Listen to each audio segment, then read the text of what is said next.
Market Shankar విషయానికి వద్దాం. ఆయన సారథ్యంలో మీరు పనిచేశారు.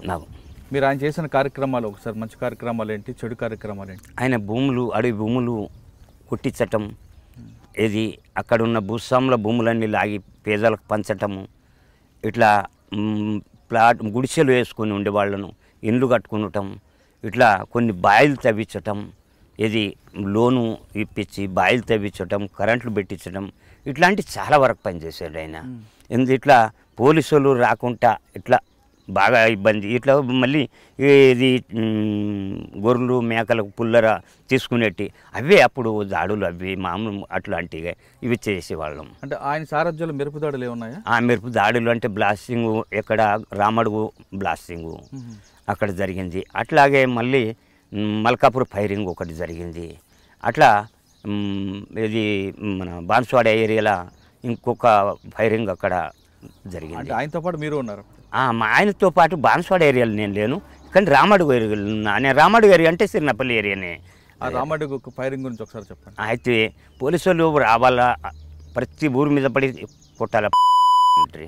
అయితే ఏం చేసిందంటే బ్లాస్టింగ్ చేసినాం, జీబు పేలిపోయింది, చక్రాలు ఎక్కడ పడిపోయినాయి. అయితే దాంట్లో ఉన్న వెపన్స్ తీసుకున్నాం, చనిపోయిండ్రు చాలామంది పోలీసు వాళ్ళు. అది కూడా మాకు బాధ చేసింది. ఎట్లా బాధ చేసింది, దాంట్లో పేదోళ్ళు ఉన్నారు, పేదవాళ్ళు పోలీసు వాళ్ళు. వాళ్ళు ఏది కనీసం వాళ్లకు ఏది ఉపాధి కోసమే కదా డ్యూటీలకు చేరింది, వాళ్ళు ఉద్యోగంలో చేరింది అన్నది బాధ వేసింది. పోలీసు వాళ్ళు ఏమన్నారు, ఏ రకంగా ఉన్నారు వాళ్ళు, బాధపడుకుంటూ బతికి ఉన్న వాళ్ళను కాల్చి చంపిండ్రు అని చెప్పి పోలీసు వాళ్ళు ప్రకటన చేసిర్రు. అది అవాస్తవం, అది కాదు. చనిపోయినరు, ఎక్కడోళ్ళు అక్కడ చనిపోయినరు, పోలీసు వాళ్ళు మాత్రం చనిపోయినరు. వెపన్స్ కొన్ని ఇరిగిపోయినాయి, వెపన్స్ కొన్ని తీసుకున్నాం మేము. ఫస్ట్ ఆ వెపన్స్ మాకు ఎస్ఎల్ఆర్ దొరకటం, ఇది ఆ బ్లాస్టింగ్లోనే దొరికింది. ఫస్ట్ ఎస్ఎల్ఆర్ మాకు దొరకటం రామడుగు బ్లాస్టింగ్లోనే దొరికింది మాకు. అప్పుడు ఇక వేరే వేరే రైఫిళ్ళు ఉన్నాయి కొన్ని, కానీ ఎస్ఎల్ఆర్ దొరకటం మాత్రం అది మాకు అక్కడ ఫస్ట్. అదే సమయంలో బాన్స్వాడ పోలీస్ స్టేషన్ సమీపంలో కూడా ఒక ఎక్స్చేంజ్ ఆఫ్ ఫైర్ జరిగింది. ఒకసారి దాని గురించి చెప్తాను. ఆ బాన్స్వాడ ఏరియాలో మళ్ళా నాన్న ఉండేది, ఆయన చనిపోయిండు. పీపుల్స్ వార్ పార్టీ చంపేసింది ఆయనను. ఎందుకు? ఆయన కొంత సరెండర్ అయినాం మేమైనప్పుడు కూడా కొంత పోలీసు వాళ్ళకు సమాచారం అందించటం. ఆయన ఒకసారి పోలీస్ స్టేషన్ ముందు ఏం జరిగింది చెప్పండి.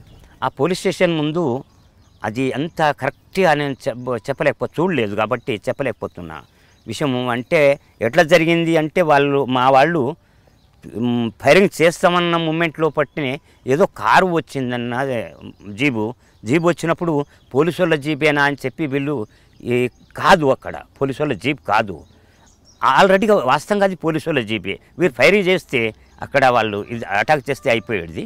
వాళ్ళు ఏం చేసిండ్రంటే మా వాళ్ళు చెప్పింది నేను దాంట్లో పాల్గొనలేదు. అక్కడ ఇది వేరే వాళ్ళది, అంటే సివిల్ డ్రెస్లో ఉన్నారు కాబట్టి వేరే వాళ్ళది వెపన్స్ కింద పెట్టిండ్రు. ఆ కారులో జీబులో, అప్పుడు జీబులే, కారులు లేకుండా జీబులే ఇట్లా మామూలుగా వచ్చేసారు వాళ్ళు. అంటే వీళ్ళు మామూలు లే అని చెప్పి వెనక్కి తగ్గిపోయారు మా వాళ్ళు అన్నది చెప్పింది విషయం అది. అట్లా కానీ తర్వాత ఒక సంఘటనలో పోలీస్ స్టేషన్ సమీపంలోనే దాదాపు 1 గంట సేపు జరిగిందండి. మీరు దాంట్లో ఉన్నారా? దాంట్లో లేను. ఎక్కడ అది బాన్స్వాడ పోలీస్ లేదు, ఆ ఏరియాలో నేను అప్పుడు ఆ దాడి లేను. సరే, ఆ దళ కమాండర్ని ఎందుకు చెప్పారు మల్లన్న? ఆయన కొన్ని తప్పుడు పనులు కూడా చేసిండు. ఆయన భార్య ఉండంగా దళంలో ఇంకో ఆమెను చేసుకున్నాడు. వేరే వాళ్ళ భార్య రానన్నది దళంలో, బహుభార్య ఇద్దరు రెండో భార్య. అయితే రానన్నది ఆమె, పెళ్ళి ఆమె రానన్నప్పుడు కూడా ఆమెను ఎట్నో కన్విన్స్ చేసి అనేది తీసుకోవాలి, లేకపోతే ఆమెకు విడాకులు చేయాలి. అది ధర్మం. విడాకులు చేయకుండా ఇంకో అమ్మాయిని ఈయన చేసిండు. చేసినప్పుడు ఏమైంది, ఆ అమ్మాయి ఆమె ఈయన సరెండర్ అయినాక ఇంకో అమ్మాయితో ఇట్లా పెట్టుకున్నాడు. ఇది ఇట్లా అట్లాంటి అప్పుడు కొన్ని పోలీసు వాళ్ళకు కూడా ఇన్ఫర్మేషన్ ఇచ్చడం జరిగింది. ఆయన సరెండర్ అయినాక నీ దారేదో నువ్వు ఉండాలా, ఎవరు బతికేదో వాళ్ళు బతకాలా. నువ్వు మళ్ళీ నీ చేత కాకపోతే బయటకు వచ్చేసినావు, కానీ చెడు తలపెట్టొద్దు కదా. ఇప్పుడు చెడు తలపెట్టిండు కాబట్టి చనిపోయింది ఆయన. పార్టీ అంటే ప్రజాకోర్టులో శిక్షించిందా లేదా డైరెక్ట్? లేదు ప్రజాకోర్టులో శిక్షించింది, సొంత ఊర్లో కూడా మీటింగ్ పెట్టి చెప్పింది. నిజామాబాద్లో చంద్రశేఖర్ కాలనీ చంపేసింది ఆయనను. ఇప్పుడు ఎవరు ఎస్పీ ఎవరు అప్పుడు మీననే ఉండే. నిజామాబాద్లో చంద్రశేఖర్ కాలనీలో ఆయన్ని చంపారు. అప్పుడు ఆ ఎస్పీ ఆర్పి మీనా గారు తర్వాత అప్పుడు మీనా లేరు. మీనా గారు కాదు, ఆయన ఆర్పి మీనా గారు తర్వాత మహేందర్ రెడ్డి గారు వచ్చారు. మహేందర్ రెడ్డి పోయినాక మళ్ళీ ఆయన ఉత్తరప్రదేశ్ సత్యనారాయణ స్వామి అని ఎస్పీ గారు ఉండే. సత్యనారాయణ స్వామి అని ఎస్పీ గారు ఉండే. వాళ్ళు మోచి అంటే వాళ్ళు ఇది చెప్పులు కుట్టే వాళ్ళు ఉంటారు చూడు, ఆయన. కానీ చాలా మంచి వ్యక్తి ఉండేది ఆయన. అంటే మీరు ఆర్పి మీనా గారిని చూసారు, మహేందర్ రెడ్డి గారిని చూసారు, సత్యనారాయణ గారు చూసారు, ఎవరిని చూసారు? అంటే ఇప్పుడు అంతకుముందు వ్యాసు అనేది ఇక్కడ కామెడీలో చనిపోయిండే.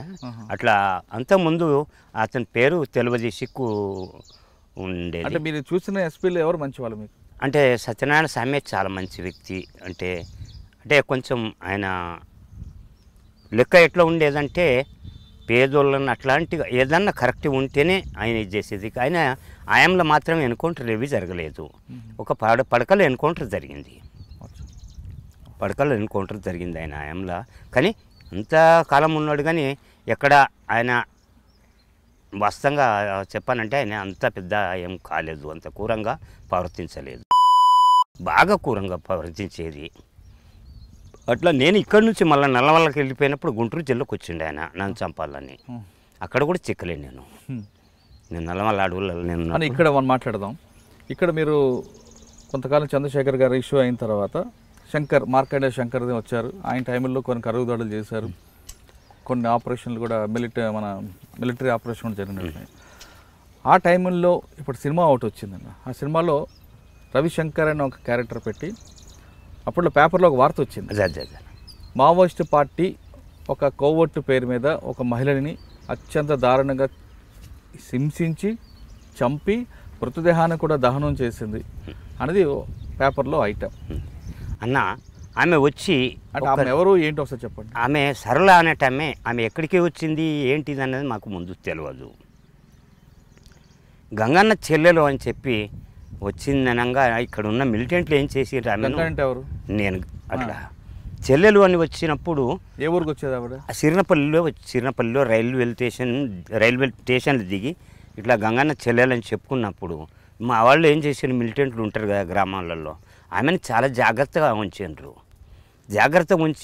అక్కడ బీడీలు చేసే అక్కలతోటే ఆమెను అక్కడనే ఉంచిన క్రమంలో పట్ట మా దళము తిరిగి నెల వరకు మళ్ళీ సిరినపల్లి ఏరియాకు వచ్చింది. సిరినపల్లి ఏరియాకు వచ్చినప్పుడు ఆమె మీ చెల్లెలు వచ్చింది అని చెప్పి మాకు చెప్పిండ్రు. అంటే మేము లోలం ఎల్లడిపల్లె అక్కడి నుంచి వచ్చే వరకే మాకు వార్త అందింది. ఇట్లా మా చెల్లెలు ఎందుకు వస్తారా ఇక్కడికి, ఎవరు లేరు, మా చెల్లెలు లేరు, ఎవరు లేరు, నేను ఉన్నోని ఒక్కొని అని చెప్పింది. నేను మా చెల్లెలు వాస్తవంగా ఉన్నారు కానీ అదే చెప్పడం మాత్రం ఇట్లా చెప్పినాక ఆమె మేము ఎక్కడ అక్కడ రామ్ సాగర్ అనే ఒక తండా ఉంటుంది. అక్కడ సిరినపల్లి ఊరి దగ్గర రామ్ సాగర్ అనే తండా ఉంటుంది. ఆ తండలో అక్కడ మేము మీటింగ్ పెట్టి మాట్లాడి పాటలు పాడి అక్కడ కూర్చుని మాట్లాడుతున్నాం. ఆమెను తీసుకురమ్మని చెప్పి అంతటా శంకర్ వచ్చిండు. 2 రోజుల ముందు వచ్చిండు. ఆయన వచ్చినప్పుడు ఇట్లా వచ్చిందంటే ఎవరు ఏంటిది అంటే తీసుకురమ్మని ఆ తండలో ఆమెను ఉంచిండ్రు. తండలో ఉంచినప్పుడు ఇదే తండలనే ఉన్నాం మేము. అక్కడ గుట్ట దగ్గరనే తండ ఉంటుంది. తండ ఉన్నాక నిన్ను ఎవరు పంపిరు, ఏ ఊరు, ఇది అది అని చాలా అడిగిండు. ఆయన్ని అడిగినప్పుడు నేను పార్టీలకే వచ్చిన, నేను ఇట్లా పార్టీ మూమెంట్ చూసి ఇట్లా ఈ పోరాటాలను చూసి పేపర్లో చూసి వచ్చిందని చెప్పింది. అది కరెక్ట్ కాదు అని చెప్పి తను మాట్లాడినప్పుడు ఏమైంది అంటే ఈమె క్రావలింగ్ చేసిన ఇక్కడ గుర్తులు కనిపించినాయి ఆయనకు. ఇక్కడ ఇవి మనం క్రావలింగ్ చేస్తాం కదా, క్రావలింగ్ చేసినప్పుడు ఏమవుతుంది, ఇక్కడ కాయలు కాస్తుంటాయి, ఈ మోకాలు కానీ ఇక్కడ కానీ కాయలు కాస్తుంటాయి. ఎందుకు క్రావలింగ్ చేసినప్పుడు ఎట్లుంటుందంటే భూమి మీద మనం రోలింగ్ కానీ క్రావలింగ్ చేసినట్టు కానీ ఇట్లా చేసినప్పుడు కొంత ఇట్లా ఉంటాయి అన్నమాట. ఈమె అప్పుడే డౌట్ పట్టిండు ఆయన. డౌట్ పట్టినాక మీది ఎవరు పంపిండ్రు ఏంటిదంటే అప్పుడు సిబిసిఐడి వాళ్ళు ఇంటెలిజెన్స్ వాళ్ళు ఇది నారాయణ అనే పేరు చెప్పింది ఆమె, ఆల్రెడీగా చెప్పింది. నేను చంపేస్తా, చెప్పకపోతే చంపేస్తా అన్నాడు ఎవరు? శంకర్. తండల్ని అక్కడనే తండా ఉన్నది, అక్కడ కనీసం అంటే ఒక 50-60 మంది ఉన్నారు అక్కడ, లేడీసు జెంట్సు. అక్కడనే అన్నం తిని అక్కడనే మాట్లాడినాం మేము. అంటే ఈ పేరు ఎలా తెలిసింది అమ్మడికి? గంగన్న చెల్లెడు అంటే పేపర్లో పడుతుంటుంది కదా. గంగన్న చెల్లెలు అని చెప్పుకొని రావాల్సిన అవసరం ఎందుకు వచ్చింది? ఇక ఎట్లా తెలియదు మాకు, ఆమెది ఎక్కడ ఏంటిది అనేది తెలియదు. మేము అడిగినాం, నువ్వు ఎట్లా వచ్చినావు, ఎక్కడ వచ్చినావు అంటే పార్టీ మూమెంటు. నేను పేపర్ కటింగ్ కూడా ఉన్నది ఆమె దగ్గర, పేపర్ కటింగ్ కూడా చూసినాం మేము. పేపర్ కటింగ్ నా ఫోటోతో సహా పేపర్లు వేసినప్పుడు ఆ పేపర్ కటింగ్ కూడా ఉన్నది ఆమె దగ్గర, చూసింది మేము చూసిన విషయం అది. అట్లాగే అయితే ఆయన దగ్గర 9mm పిస్టోల్ ఉన్నది. ఆ 9mm పిస్టోల్ ఆటోమేటిక్గా పెట్టుకున్నాడు ఆయన, ఎప్పుడు ఆటోమేటిక్లో పెట్టాడు ఆయన. అక్కడ నుంచి ఆయన లేచిండంటే ఆటోమేటిక్గానే ఉండేది, రైఫిల్ కానీ పిస్టోల్ కానీ ఏదైనా హఠాత్తుగా ఏదైనా దాడి చేయటం కానీ ఏదైనా జరిగినప్పుడు కూడా. అట్లాంటి టైంలో పూట ఆయన చంపేస్తా అని ఇట్లా అన్నాడు, ఇది పిస్టోల్. ఆ పిస్టోల్ అనే వరకల్లా ఏమైంది, ఆమె ఇట్లా చేయి పట్టేసింది, ఇట్లా పట్టేసే వరకల్లా ఈ టిగ్గర్ మీద వెళ్ళబడ్డది, ఆటోమేటిక్గా బుల్లెట్లు పోయినాయి, చనిపోయింది. ఇక పోలీసు వాళ్ళు ఏం చెప్పిండ్రు, ఆమెను రేప్ చేసిండ్రు, ఆమెను అనుభవించిండ్రు, ఇట్లాంటివి ఎన్నో రకాలు చెప్పిండ్రు. అది కరెక్ట్ కాదు. ఆయన కూడా ఆమెను ఒక లెక్క ప్రకారమే అడిగిండు. ఆ లెక్క ప్రకారం ఆమె పిస్టోల్ ఇట్లా చేయందుకోకపోతే ఏం కాకపోతుండే కూడా. వాళ్ళ తల్లిదండ్రి వెనకసిరి వచ్చి అక్కడ కూడా అందరినీ. ఎవరి సమక్షంలో జరిగింది ఇదంతా శంకర్ సమక్షంలో జరిగింది. అక్కడ 60-70 మంది. ఇప్పటికి కూడా మీరు ఇంటర్వ్యూ తీసుకోవచ్చు. అవి ఏది తండ, అక్కడ ఊరు కాదు అది తండ, 60-70 ఇండ్లు ఉంటాయి దాదాపున. అక్కడ జనాలంతా ఉన్నారు. అక్కడ మీరు కావాల్సి ఉంటే అక్కడ సిరినపల్లి ఏరియా, ఇప్పుడు దళం అయితే లేదు కదా, ఇప్పుడు మీరు పోయి ఈ సిరినపల్లి ఏరియాలో రామ్సాగర్ తండాల మీరు ఇంటర్వ్యూ కూడా తీసుకోవచ్చు. అన్న చనిపోయిన తర్వాత మృతదేహాన్ని ఏం చేసి? ఆ మృతదేహాన్ని మేము దానం చేసినామన్న. మేము కాదు, వాళ్ళు ఏది అక్కడ ఊరు వాళ్ళే పోలీసు వాళ్ళు వచ్చి మమ్మల్ని చంపుతారన్నా అని చెప్పి అయితే దానం చేసిండ్రు. అది దహనం చేసిన తర్వాత మరి పేపర్ స్టేట్మెంట్ ఎందుకు ఇచ్చారన్న? కోవర్టుగా పంపించినందుకే మేమే దహనం చేసామని. అదే కోర్టుగానే వచ్చింది కదా ఆమె, కోర్టుగానే నారాయణ పేరు చెప్పింది, కోర్టుగానే వచ్చింది ఆమె ఆల్రెడీగా. మాకు ఎట్లా నిర్ధారణ ఏది అవుతుంది అంటే, ఇప్పుడు చూడండి, ఒక ఆమె ఎట్లా వచ్చింది, నేను నల్లమల అడవులు ఉన్నా, అనుపు అనే ఊరు ఉంటుంది, భీములా అనేటైనా హెడ్ క్వార్టర్ నుండి రైఫిల్ ఎత్తుకొని పోయిండు. భీములా అనేటైనా అప్పుడు మాకు కలిసిండు అక్కడ. ఆయన కనీసం అంటే 3 భార్యలు చేసుకున్నాడు. ఆయన కోర్టు నుంచి రైఫిల్ తీసుకొని, హెడ్ క్వార్టర్ నుంచి రైఫిల్ తీసుకొని నల్లమల అడవులు తిరిగేటప్పుడు 3 భార్యలు చేసుకున్నాడు. ఆయన 3 పిల్లలు చేసుకున్నాడు. చేసుకునే క్రమంలో మేము చెప్పినాము, చూడు ఇట్లాంటి చెడ్డ పేరు వస్తుంది, ఇది మంచిది కాదు, నువ్వు నా దళంలో వస్తా అన్నాడు. దళంలో ఒట్టిగా కాదు, ఇది మామూలు కాదు, ఇది ఏంటిది అనుకుంటున్నావు, ఇది పార్టీ భయ, నువ్వు అట్లాంటిగా వచ్చుంటే సరైనది కాదు. మరి నేను ఎట్లా తల దాచుకోవాలి, తల దాచుకోవటానికి నీకు ఒక మార్గం చెప్తాం మేము. ఇట్లానే నువ్వు ఈ రకంగా ఉండు, నీకు ఇంకా మేము ఇది చేస్తాం. మేము చేసినప్పుడు కొంతకాలం వరకు తీసుకుంటాం, కానీ ఇటు హఠాత్తుగా మాత్రం తీసుకోము అని చెప్పి అనగానే ఆయనను పోలీసు వాళ్ళు అక్కడ చంపేసినప్పుడు ఆ అమ్మాయిని అనుపు అనే ఒక చిన్న అక్కడ కోయల్ల ఇల్లు ఉంటాయి అన్నట్టు, అక్కడ ఒక ఎస్టీ లంబాడే ఇల్లు ఒక ఉంటుంది. ఆ అమ్మాయిని నువ్వు దళంలోకి ఎంటర్ కా అని చెప్పి పంపించిండు. వాళ్ళ తండ్రిని పిలిపించిండు, వాళ్ళ అన్నయ్యని పిలిపించిండు, ఎస్పీ పిలిపించి ఈ గంగన్న అనేటి ఆయనను నువ్వు ఎట్టి పరిస్థితుల్లో ఆయనను క్యాచ్ చేయి చెప్పి పంపించిండు. పంపించినాక రోజు పోవటం రావటం తండ్రి. ఒకరోజు ఏం చేసి చెప్పినామంటే, కోయాయినే రాములు అని చెప్పి కోయాయిన ఉండేది, మాకు చాలా దగ్గర ఉండేది. ఆయనను ఈయన ఎంబడి పంపించినాం మేము. ఒకరోజు ఆయన ఏ బస్ ఎక్కుతాడు, ఎక్కడికి పోతాడు, ఎట్లా పోతాడు అన్నది పంపుతుంటే గుంటూరుకు పోయిండు, ఎస్పీ సాబ్ కలిసిండు, వచ్చిండు, మళ్ళీ వస్తుండు.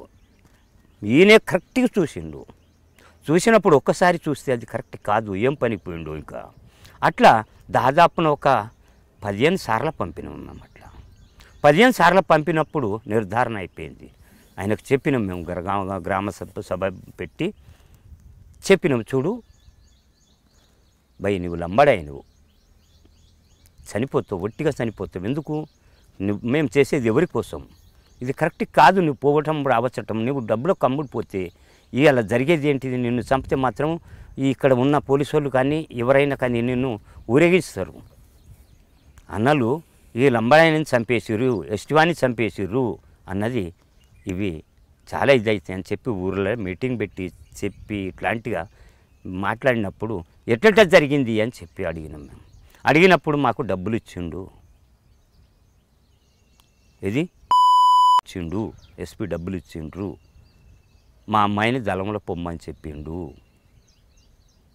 అన్నది నిర్ధారణ అయింది. ఇప్పటికీ మీరు ఖచ్చితంగా రాములు అని చెప్పి కోయ అనే సెన్స్ ఆయన ఉంటాడు, ఆయన పుల్లల చెరువు మండలం అయినది, పుల్లల చెరువు మండలం ఉమ్మడవరం ఊరు. ఆయన మీరు కావాలంటే ఆయనను కూడా మీరు ఖచ్చితంగా మీరు పోలీసులు ఆ విధంగా ఎంటర్ చేస్తుంటారు.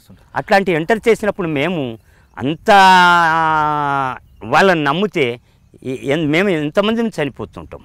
ఇప్పుడు మనం సిన్నాపల్లి విషయంకి వస్తే ఒక అమ్మాయిని అలా బెదిరించడం, చిత్రహింసలు గురి చేయడం కరెక్టేనా అన్న? అది కరెక్ట్ కోయట వాళ్ళు పంపింది, అది అని కోవట్టే ఆమెని వెనక్కి పంపాలి కానీ ఇప్పుడు మేము వెనక్కి పంపడానికి ప్రయత్నం చేసినాం, మీటింగ్ పెట్టినాం, మీటింగ్ పెట్టి మాట్లాడినాం, చేసినాం. మీ వాళ్ళు ఎక్కడున్నారని చెప్పి మీ వాళ్ళకు చెప్పు అని చెప్పి ఉంటే ఆమె దగ్గర ఆధారాలు దొరికేపట్టుకనే ఇట్లా చంపేస్తా అని అన్నాడు. ఎవరు? శంకర్. ఆమె వచ్చి అట్లా చేయందుకుని ఇట్లా టిగ్గర్ మీద వెళ్ళబడ్డది, అది మాత్రం అది వాస్తవం. అది కానీ పోలీసు వాళ్ళు ఏం చెప్పిండ్రు, సంబంధం ఉండి ఇట్లాంటి కానీ కమ్యూనిస్టోనికి అట్లాంటి షోకు ఉన్నదనుకో వాళ్ళు బతకరు, చాలేళ్ళు బతకరు.